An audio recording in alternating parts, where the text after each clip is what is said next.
Peace begins with a smile. This is a quote that I have enjoyed for a long time, simple, to the point, by Mother Teresa. So when it comes to getting your message across, doing so with politeness, consideration, is really going to have that receiver be more receptive, without sounding redundant, and willing to take on what you're saying. Things like common courtesy, just a simple showing politeness, shows that you are courteous, that you are really caring about what the other person is saying or doing, giving off a good impression. Again, sounding like a caring person.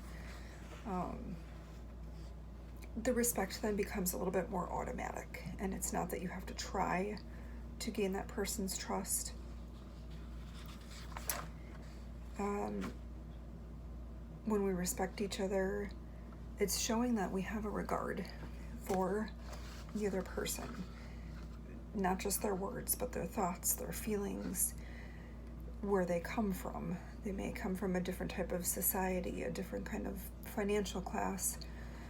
That can be difficult to deal with in certain situations. If we can set that aside and show that we're respecting that person, they're going to be more willing to take our advice. It kind of comes from what we learned in probably kindergarten. Do unto others as you would have them do unto you. And we say that all the time. It's not what you say, it's how you say it. And just kind of being civil towards each other. Civility is really listening to the other person. Interruptions happen sometimes, but letting that person finish their thoughts is showing that you really respect what they're saying, that what they're saying is important. Being helpful towards each other. We're all kind of in things together, whether it's, a business team or a medical team. We all kind of have this common goal to reach, whether it's taking care of a patient or getting a project in a house done. And that kind of goes into people feeling at ease with the person whom they're listening to. And even more compliant with what the end goal is. So if you're talking about a business, again, say remodeling a house, or opening up a business with somebody, if you're not going to have that mutual respect for each other, it's just not going to work. With the medical side of things, and that's kind of where I think the term bedside manner came from, because you're literally at the patient's bedside and you're trying to give them the medical advice, whether you're a doctor, a nurse, so forth. I have learned in the 10 years that I've worked in healthcare, having a good bedside manner is sometimes the most important thing in helping that patient reach their goal. If they feel at ease with you, they're more willing to accept the medical advice and follow through so that they can reach their health goals.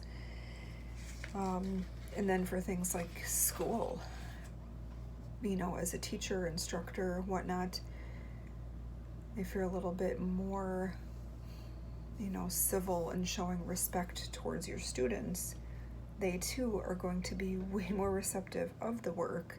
They're going to do better because they feel like they matter in that moment, that the words that they're writing on the paper or typing on the screen, they'll feel like that matters, and that they're not just going through the motions of getting the assignment done. And kind of going back to the medical, when you have people who are more compliant, there's going to be a better word of mouth that that is a good facility, it's a good staff, good doctor, etc. Um, Obviously, the treatment is going to be a big part of it as well. But again, people want to feel like they matter. They want to know that they're important. Not that they're just a file or a name on a piece of paper or a number. They'll tell people that they had a good experience at a clinic or a hospital, and more people will go there when they are sick or in need of something. They're going to remember that, oh yeah, my friend told me about this place and they helped heal her. She said the staff was great, so I myself will go there. And kind of the same thing with other businesses, stores, restaurants, things like that. If you have a bad experience, that's going to be shared, and people will shy away from that.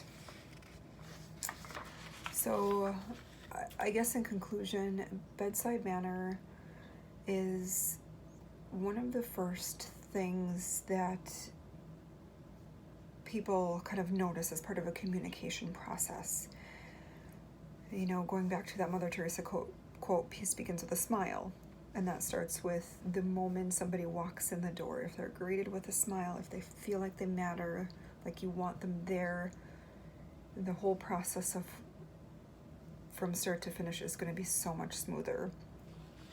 We're all in this together to reach our common goal, whether it's building a house or serving somebody lunch or taking care of a broken leg. People have to remember to get out of their own heads. It's not always what we want. It's not just, oh, I need to get through this day to get my paycheck. You have to kind of find out what makes the other person tick, so to speak. What are their interests? How can you kind of grab a hold of that and use that to help communicate with them? So one other quote about this that I love is, I've learned that people will forget what you said, people will forget what you did, but people will never forget how you made them feel. That is a quote by Maya Angelou, and that kind of sums up the whole meaning of bedside manner.